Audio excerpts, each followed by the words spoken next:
friends, I am Sandeep sir and welcome to Marvelous English classes. Today in this video we are going to study an epitaph. ये एक ऐसा chapter है बच्चों जो आपके विचारधारा पर, आपके जो सोच है, आपकी जो दृष्टिकोण है, जो एटीट्यूड है, उस पर लिखा गया चैप्टर है। ये तो एक छोटी कविता है, लेकिन इस छोटी कविता में बहुत बड़े मीनिंग छुपे हुए हैं।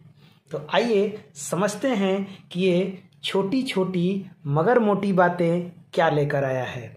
तो सबसे पहले जानेंगे बच्चों कि इस चैप्टर का नाम एन एपिटाफ क्यों है। एन एपिटाफ का मतलब क्या होता है? तो देखो बच्चों, एन एपिटाफ का मतलब होता है एक कब्र लेख। क्या होता है बच्चों? एक कब्र लेख, यानी कि कब्र लेख ये क्या है, ठीक है। और वॉल्टर डे ला मेयर जी इस चीज को कैसे वर्णन किए हैं या इसको किस रूप में रखे हैं, ठीक है। यानी कब्र लेख क्या है, आइए समझते हैं थोड़ा सा वॉल्टर डे ला मेयर के बारे में, ठीक है बच्चों। तो सबसे पहले बताना चाहता हूं बच्चों कि जो वॉल्टर डे ला मेयर थे, उनका जो जन्म हुआ था वो 1873 ईस्वी में हुआ था। डेट बता देते बच्चों, 25 अप्रैल यानी 25 अप्रैल 1873 में इनका जन्म हुआ था, ठीक है। ये कहाँ जन्म लिए थे बाबू? तो ये इंग्लैंड के कवि थे। कहाँ के कवि थे? इंग्लैंड के कवि थे, ठीक है। ध्यान में रखिएगा कि ये कहाँ के कवि थे बच्चों? तो इंग्लैंड के कवि थे। और दूसरा बात आप लोग को ये याद रखना होगा कि इंग्लैंड में इनका जन्म जो है वो चार्ल्टन, यानी चार्ल्टन या कार्लटन भी आप कह सकते हैं, ठीक है। चार्ल्टन केंट में हुआ था। कहाँ हुआ था बच्चों? चार्ल्टन केंट में इनका जन्म हुआ था। बहुत ही इंपॉर्टेंट क्वेश्चन है, इसको याद रखिएगा ऑब्जेक्टिव क्वेश्चन के लिए, ठीक है बच्चों। नेक्स्ट चलते हैं। अगला क्वेश्चन तो ये है बच्चों कि सैड है उनके बारे में एक न्यूज। ये सैड न्यूज क्या है बाबू? कि जब वो 4 साल के मात्र थे, यानी कि जब कवि का उम्र जो था मात्र 4 साल का था, तो उनके पिताजी का देहांत हो गया। पढ़िए कैसे लिखा हुआ है कि ही लोस्ट, ध्यान रखो यहाँ पे क्या लिखा हुआ है कि he lost his father at the age of 4 and had move with his family to London. यानी कि जब 4 साल के उम्र के थे तो इनका पिताजी का देहांत हो गया तथा वे अपने परिवार के साथ लंदन आ गए। अब कह रहा है कि ही हैड टू मूव, यहाँ पर मजबूरी की बात कर रहा है। उन्हें आना पड़ा विद हिज फैमिली, अपने परिवार के साथ, टू लंदन, लंदन में। वो आना नहीं चाहते थे लेकिन उन्हें आना पड़ा, ठीक है बच्चों। आगे कह रहा है कि he is non for his sensitive concerns with the world of children and the world of super natural. अब थोड़ा सा ध्यान देना होगा बच्चों कि इसका मतलब क्या होता है, ठीक है। इसका मतलब होता है बच्चों, देखो सबसे पहले सबका अब कुछ हार्ड मीनिंग को देख लेते हैं, अगर टफ मीनिंग है उसको। ही इज नोन, वे जाने जाते हैं। सेंसिटिव का मतलब क्या होता है? सेंसिटिव का मतलब होता है संवेदनशील। क्या होता है बच्चों? संवेदनशील होता है, ठीक है। आगे देखिए, आई कह रहा है कंसर्न्स का मतलब क्या होता है? तो कंसर्न्स का मतलब होता है चेतना। क्या होता है बाबू? चेतना। कह रहा है कि वर्ल्ड ऑफ चिल्ड्रेन, बच्चों की दुनिया या बाल जगत भी कह सकते हैं, ठीक है। The world of super natural, इसका मतलब होता है परलौकिक दुनिया, यानी कि इस वर्ल्ड से बाहर की दुनिया, ठीक है। उसको हम लोग कहते हैं परलौकिक दुनिया, ठीक है। तो अब इसका अर्थ समझते हैं। कह रहा है कि ही इज नॉन, वे जाने जाते हैं। किसके लिए जाने जाते हैं बाबू? तो सेंसिटिव कंसर्न्स के लिए जाने जाते हैं, यानी कि संवेदनशील चेतना के लिए जाने जाते हैं। With the worlds of children, यानी कि अपने जो संवेदनशील चेतना है वो किसके प्रति है भाई? तो वर्ल्ड ऑफ चिल्ड्रेन, बच्चों की दुनिया, तथा परलौकिक जगत, यानी कि उसको कहते हैं world of the super natural. कुल मिला के इसका अर्थ बच्चों ये होगा कि वे बच्चों की दुनिया एवं परलौकिक दुनिया या सुपरनेचुरल मतलब अद्भुत दुनिया की बात कर रहा है, इस दुनिया से हटकर की बात कर रहा है। तो जो क्या कर रहा है वो कि परलौकिक जगत के प्रति, ध्यान रखना, परलौकिक जगत के प्रति क्या करते हैं भाई, तो अपने सेंसिटिव कंसर्न्स को रखते हैं, अपनी संवेदनशील चेतना के लिए जाने जाते हैं। क्लियर, कह रहा है कि वे जाने जाते हैं अपने बच्चों की दुनिया एवं परलौकिक दुनिया के प्रति संवेदनशील चेतना के लिए। क्लियर, अर्थ समझ में आ गया बाबू? आगे बढ़ते हैं। हिज सॉन्ग्स फॉर चिल्ड्रेन, उनका जो लेखन कला है जिसका नाम है सॉन्ग्स फॉर चिल्ड्रेन, बच्चों पर जो उन्होंने कविता लिखी है, सॉन्ग्स फॉर चिल्ड्रेन, याद रखिएगा। एंड पीकॉक पाई, दो उनकी जो मतलब की रचनाएं हैं बहुत महत्वपूर्ण रचनाएं हैं। और ये जो महत्वपूर्ण रचनाएं हैं ये क्या करती है बाबू, द डिपिक्ट का मतलब होता है प्रभाव छोड़ना या दर्शाना। क्या दर्शाती है, तो वर्ल्ड ऑफ ड्रीम, सपनों की दुनिया को दर्शाती है। क्या दर्शाती है बच्चों, सपनों की दुनिया को दर्शाती है। आइए थोड़ा और आगे बढ़ते हैं।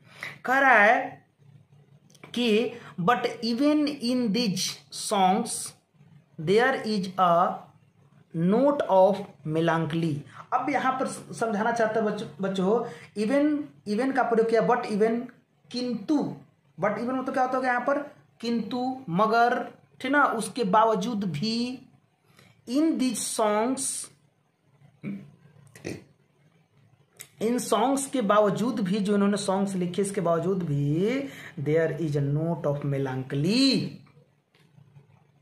कह रहा है कि इन सब गीतों के बाद भी उनमें एकाकीपन का नजर आता है।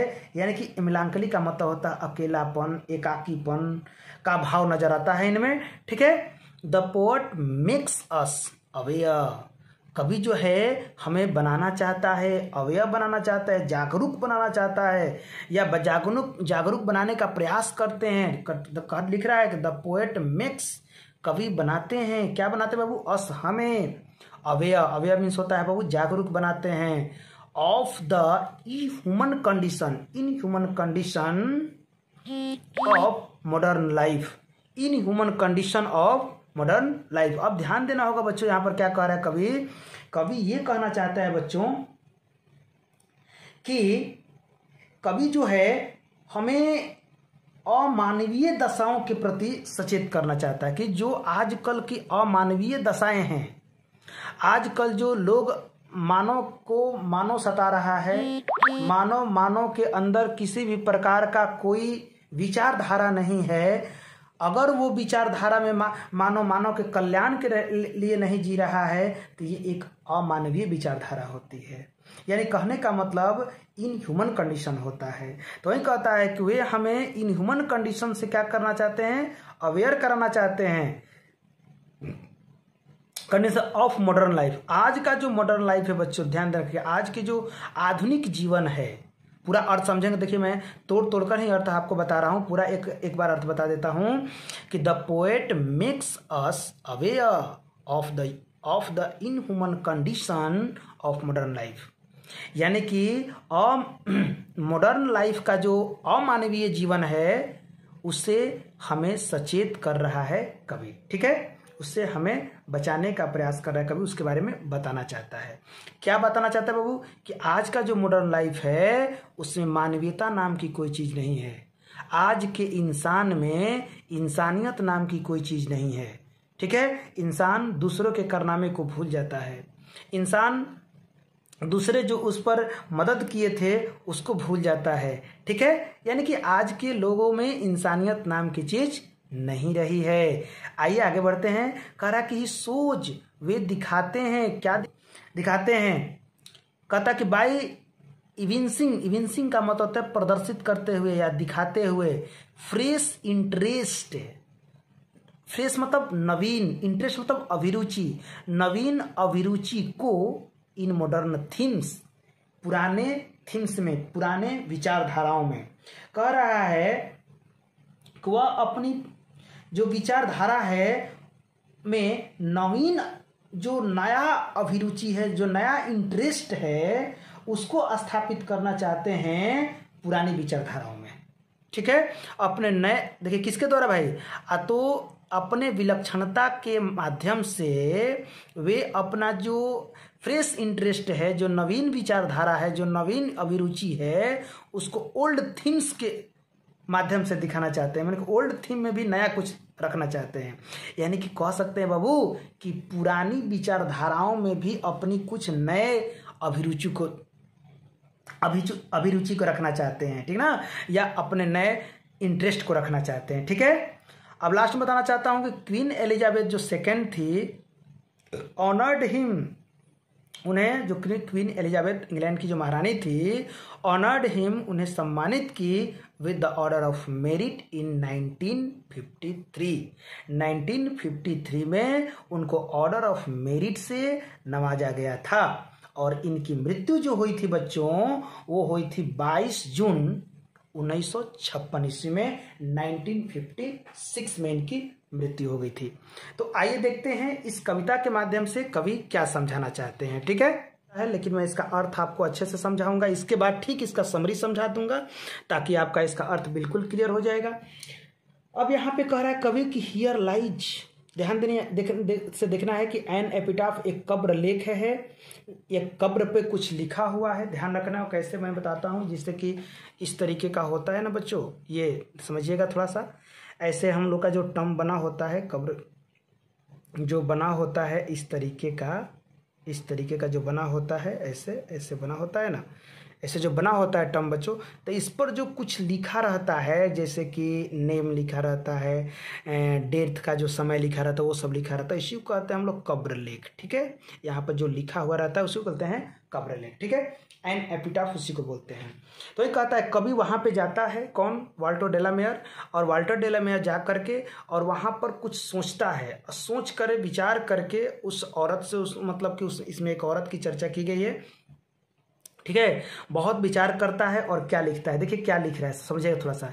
Here lies a most beautiful lady, here lies a most beautiful lady, यहाँ पड़ी हुई है, या यहाँ इस कब्र में पड़ी हुई है, लेटी हुई है, अ मोस्ट ब्यूटीफुल लेडी, बहुत ही सर्वाधिक खूबसूरत महिला। ठीक है, बहुत ही खूबसूरत महिला, या मोस्ट ब्यूटीफुल का मतलब होता है सर्वाधिक खूबसूरत महिला। ठीक है, light of step and heart was she, देखिए light of step and heart was she का मतलब क्या होता है, थोड़ा ध्यान रखना। इसका मतलब तो इधर उधर घूमने की आदत रखना और अपने मन में किसी भी तरीके का कोई विचार नहीं रखना है, घुमंतु और हसमुख प्रवृत्ति की भी कह सकते हैं। वो महिला कैसी थी बाबू, तो हसमुख और इधर उधर घूमने वाली महिला थी, जो अपने मन में कोई कमिटमेंट नहीं रखती थी, कोई आगे की विचारधारा नहीं रखती थी, कोई आगे की सोच नहीं रखती थी। ठीक है, आई थिंक, कभी कह रहा है कि आई थिंक, मैं सोचता हूँ, मैं विचार करता हूँ, she was the most beautiful lady, मैं विचार करता हूँ कि वह सर्वाधिक सुंदर महिला थी, that ever was in the west country, कह रहा है कि जो कभी हुआ करती थी इस वेस्ट कंट्री में, यानी कि जो कभी पश्चिमी देश में रहा करती थी या हुआ करती थी, वो कवि के ख्याल से बहुत ही खूबसूरत औरत थी। ठीक है, आगे कवि क्या कर रहा है बाबू, बट ब्यूटी वैनिसेज, बट ब्यूटी वैनिसेज, लेकिन अब उसकी सुंदरता क्या हो जाती है, गायब हो जाती है। कब, जब वो मर जाती है। कह रहा बच्चों की परिचय इतना इतिहास यहीं कड़ उमड़ी थी, मिट आज चली, मौत वहीं जो दुनिया देखे, याद रखना बच्चों।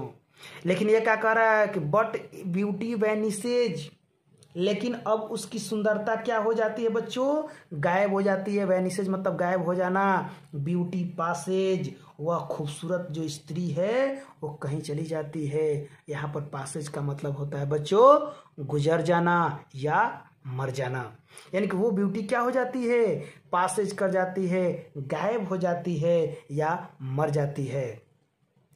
कर कि हाउ एवर, ध्यान देना होगा, हाउ एवर, फिर भी, रेयर रेयर इट बी, कह रहा कभी कह रहा है कि यह बहुत ही विरले ऐसा होता है, रेयर मतलब होता है विरले, यह बहुत ही विरले ऐसा होता है बाबू। क्या विरले ऐसा होता है कि खूबसूरती को लोगों के द्वारा हमेशा याद किया जाता है।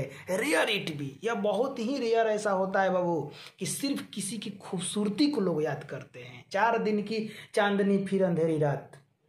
मैं तो कहना चाहता हूँ बच्चों ना कि beauty is but skin deep, beauty is but skin deep. सुंदरता होती है मगर चमड़े की गहराई तक। जब तक आप सुंदर हो, जब तक आपके चिकने चमड़ी है, तभी तक लोग आपसे प्यार करते हैं। जब आपके चमड़ी पर झुर्रियां पड़ जाती है, जब आपका चेहरा उदास हो जाता है, जब आप बूढ़े हो जाते हैं, तो लोग आपको चाहना या प्यार करना बंद कर देता है। यही कह रहा कि however rare it be, ऐसा रेयर ही होता है, यानी कि बहुत ही ऐसा कम देखा जाता है। देखिए हाउ एवर का मतलब फिर भी होता है, फिर भी बहुत ही ऐसा कम देखा जाता है बच्चों कि रेयर में ही कोई इसे याद करता है। किसको? अतः खूबसूरती को। जो लोग खूबसूरत होते हैं उनको लोगों के द्वारा बहुत ही कम याद किया जाता है। और कभी आगे क्या कहता है? एंड व्हेन आई क्रम्बल, और जब मैं मर जाऊंगा, अर्थात जब मेरी मृत्यु हो जाएगी, जब मैं समाप्त हो जाऊंगा, हु विल रिमेंबर, कौन याद करेगा उसको? करक हु विल रिमेंबर, कौन याद करेगा? किसको? This lady of the west country, इस वेस्ट कंट्री की लेडी को कौन याद करेगा जब मैं मर जाऊंगा? कभी तो बेइंतहा प्यार करता है उस लेडी से, कभी तो उसको चाहने वाला है तो आ करके कभी इसको याद कर रहा है, कभी कह रहा है कि ये तो वेस्टर्न कंट्री की सबसे खूबसूरत महिला थी, जब ये मर गई और तब इसको याद करने वाला कोई नहीं रहा, तो फिर ऑर्डिनरी पर्सन ही क्या चीज है? यानी कि आप और हम क्या चीज हैं? कभी यहाँ पर हमें यह संकेत देना चाहता है कि फिर हम और आप क्या चीज हैं? जो लोग सिर्फ खूबसूरती से प्रेम करते हैं, जो लोग सिर्फ सुंदरता से प्रेम करते हैं, नहीं बच्चों, beauty is but skin deep, सुंदरता होती है मगर सिर्फ चमड़े की गहराई तक। ये जो आपकी चमड़ी खूबसूरत दिख रही है ना, आपकी, मेरी तो नहीं खूबसूरत है, बट आपकी जो चमड़ी खूबसूरत है ना, ये चमड़ी से लोग आपको याद नहीं करेंगे, लोग याद करेंगे तो आपके कर्मों से, ठीक है, आपके वर्क से याद करें। Handsome is and handsome does, सुंदर वही है जो सुंदर कार्य करता है।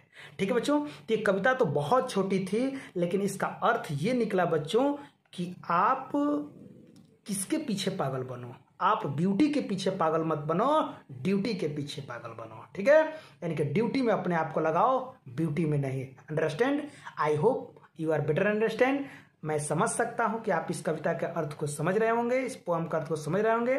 तो आइए हम इसके समरी सेक्शन को थोड़ा डील करते हैं। ठीक है बच्चों, इसके समरी को समझते हैं बच्चों। एन एपिटाफ, ठीक है, कह रहा कि an epitaph is written by Walter de la Mare. यह जो एन एपिटाफ चैप्टर है वो किसके द्वारा लिखा गया बच्चों? तो वाल्टर डेला मेयर जी के द्वारा लिखा गया है। द पोएट क्या किया है? एक्सप्रेसेज, अभिव्यक्त करता है, हिज सैड फीलिंग, अपने दुखी फीलिंग को, अपने दुख अनुभव को, अपने दुख दर्द को व्यक्त करता है।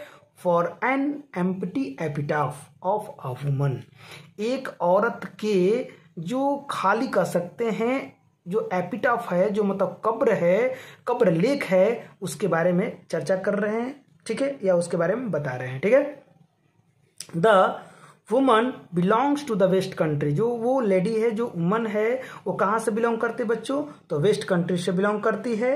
ही कंसीडर्स, वो क्या करती है, सॉरी वो क्या करते हैं? तो कंसीडर्स करते हैं। कंसीडर्स मतलब विचार करना होता है। Considers her the most beautiful lady and charming woman, वो उसके बारे में ऐसा विचार करते हैं कि वो लेडी जो है वो मोस्ट ब्यूटीफुल लेडी है और एक चार्मिंग लेडी है, या एक चार्मिंग औरत है, एक चार्मिंग, खूबसूरत कह सकते हैं, आकर्षक कह सकते हैं, सौंदर्य की मलिका कह सकते हैं, वो बहुत सुंदर औरत है। ठीक है, बट टाइम पास्ड, लेकिन समय गुजर गया। एंड हर ब्यूटी वैनिस्ड, और उसकी सुंदरता क्या हो गई? गायब हो गई। क्या हो गया बाबू? तो थी गुजर गया और उनकी जो उसकी जो सुंदरता है वो क्या हो गई? गायब हो गई। ध्यान देना होगा, कह रहा है कि बट टाइम पास्ट, लेकिन क्या होगा? समय गुजर गया। एंड हर ब्यूटी वैनिस्ड, और उसकी सुंदरता क्या हो गई? गायब हो गई। कह रहा है बाबू कि सी वॉज एक्सट्रीमली ब्यूटीफुल, वह बहुत ही सुंदर, एक्सट्रीमली का मतलब होता है एक्स्ट्रा ऑर्डिनरी। ठीक है, बहुत ज्यादा सुंदर थी। सुंदर थी, but she had no commitment, लेकिन वो कोई वचनबद्धता नहीं रखती थी, कोई उसके पास वचनबद्धता नहीं थी, कोई जिम्मेदारी नहीं थी कार्य के प्रति, काम के प्रति। ठीक है बच्चों, commitment. And when she died, और जब वह मर गई, एवरीथिंग वॉज क्लियर्ड, सब कुछ क्लियर हो गया अबाउट हर सेल्फ, उसके बारे में।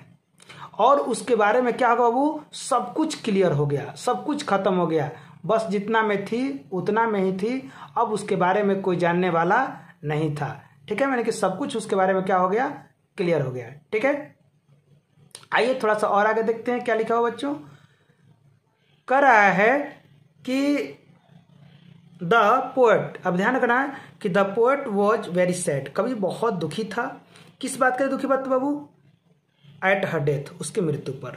ठीक है, कह रहा है कि ही यूज टू सिट बिसाइड, कह रहा है कि ही यूज टू सिट बिसाइड, वह बैठा करता था, सिट बिसाइड उसके बगल में, हर ग्रेव उसके कब्र के बगल में वह बैठा करता था, एंड रिमेम्बर्ड हर, और उसे याद किया करता था।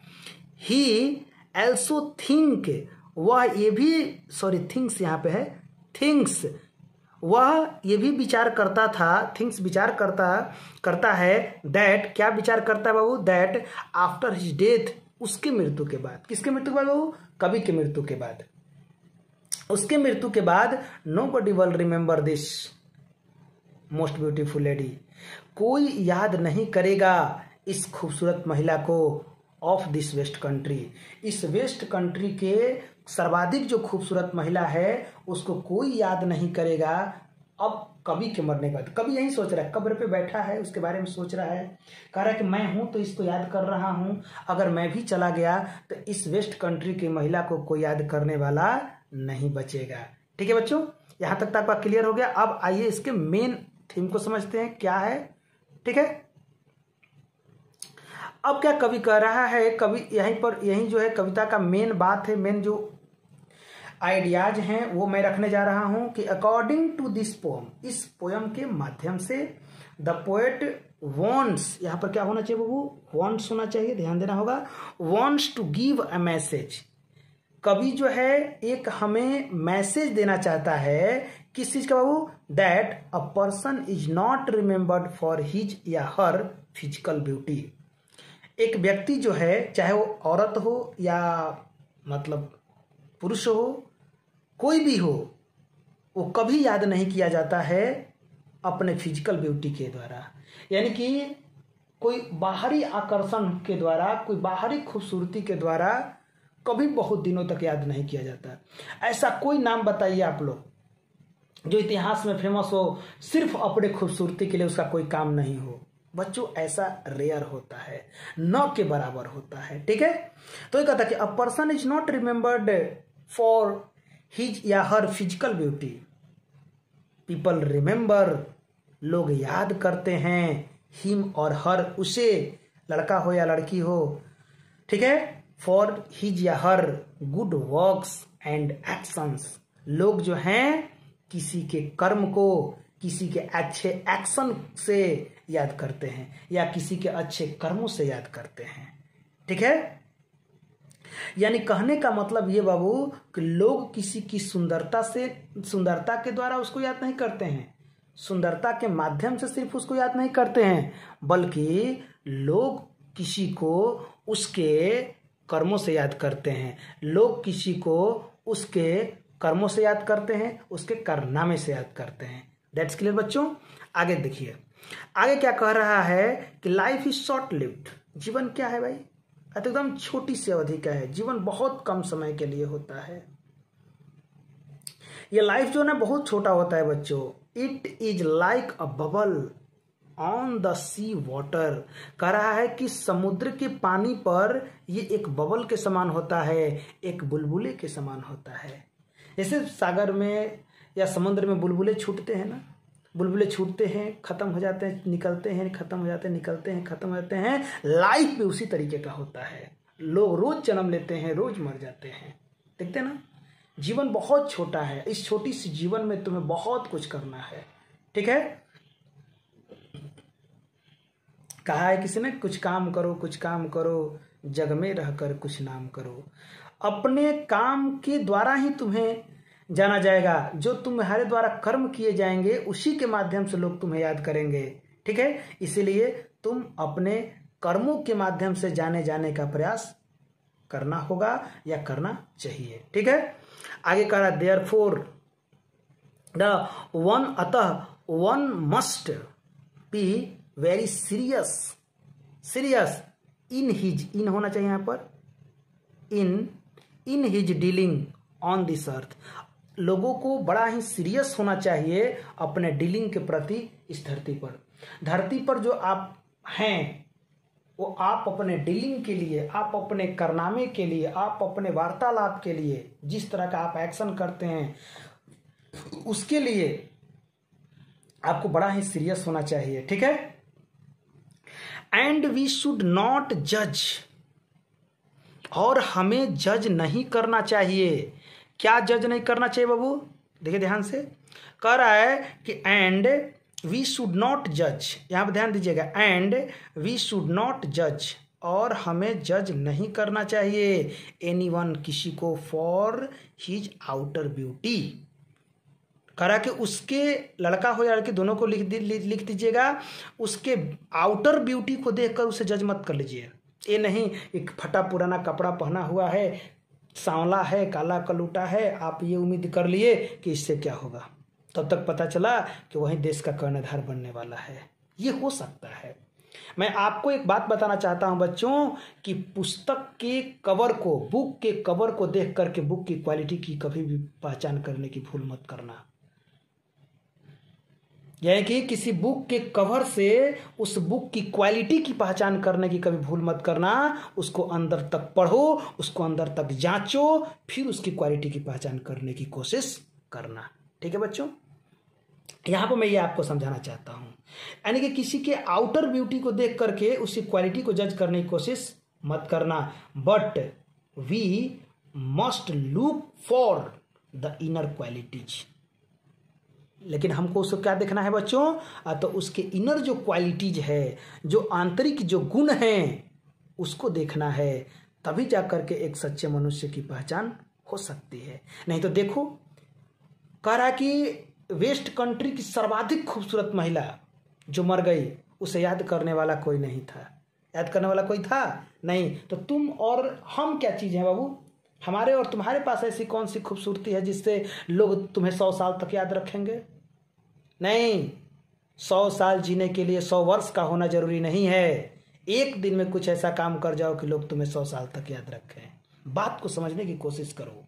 मैं ये कहना चाहता हूं कि तुम्हें अपने क्वालिटी की पहचान बनानी है, तुम्हें अपने ब्यूटी की पहचान नहीं बनानी है, तुम्हें अपने ड्यूटी की पहचान बनानी है। ठीक है बच्चों, आगे लास्ट बात है, एट लास्ट, और अंत में the poet through this short poem, इस छोटी सी कविता के माध्यम से गिव्स अ मैसेज, एक मैसेज देता है। क्या देता है बाबू? कि दैट चार्म, जो चार्म होती है, जो सौंदर्य होती है, स्ट्राइक्स, प्रभावित करती है, एट आइज, आंखों को। कह रहा है कि जो चार्म होते हैं ना, जो सुंदरता होती है ना, वो स्ट्राइक करती है, वो प्रभावित करती है, सिर्फ आंखों को प्रभावित करती है, but merit wins the soul. लेकिन जो मेरिट होती है ना बाबू, वो आत्मा को जीत लेती है। जो मेरिट होती है बच्चों, वो आत्मा को जीत लेती है। ध्यान रखना होगा इस पॉइंट पे। ठीक है, इसलिए लोगों की मेरिट की पहचान करो, उसके आंखों में सौंदर्य का मतलब कि छाप लगा करके पहचान करने की कोशिश मत करो। बच्चों, किसी के दुपट्टा के पीछे पागल मत बनो, किसी के कर्म ड्यूटी को पहचान करके उसके पीछे पागल बनने की कोशिश करो। ठीक है, यानी कहने का मतलब कि तुम्हें अपना पहचान अपने ड्यूटी से बनाना है। मेरे बच्चों, लड़का हो या लड़की, मैं सबको बताना चाहता हूं कि तुम्हें अपना पहचान अपने ड्यूटी से बनाना है, ना कि अपने ब्यूटी से बनाना है। Understand? I hope you are better understand. Thanks. अब देखते हैं थोड़ा इसके वर्ड मीनिंग को। देखिए बच्चों, इसके थोड़ा सा वर्ड मीनिंग को देख लिया जाए। ये है इसका वर्ड मीनिंग। थोड़ा सा मैं आपको इसके बारे में बता देना चाहता हूं। यही है आपका वर्ड मीनिंग, ध्यान देंगे। ये यहाँ तक देखिए एन एपिटाफ वाल्टर डेलामेयर, ठीक है, थोड़ा सा ध्यान दीजिएगा। अब थोड़ा सा मैं इसको और कम कर देता हूँ जूम को, यस। अब देखिए, अब आराम से देखिए, दिख रहा होगा आपको, ठीक है। वाल्टर डेलामेयर एन एपिटाफ, इसको आप लोग स्क्रीनशॉट ले लीजिए, ठीक है, आपको पूरा दिख जाएगा। हो गया बच्चों। अब हम थोड़ा सा इसके क्वेश्चन आंसर पे बात कर लेते हैं, ठीक है बच्चों। आइए देखते हैं इसके क्वेश्चन आंसर को, थोड़ा सा देख लेते हैं। यहाँ पर है इसके क्वेश्चन आंसर, ठीक है। देखिए, सबसे पहले आप इसके क्वेश्चन आंसर को नोट करने का प्रयास कीजिए। देखिए, यहाँ से है इसका क्वेश्चन आंसर, ठीक है, आप इसको थोड़ा सा नोट करने का प्रयास कीजिए, ठीक है।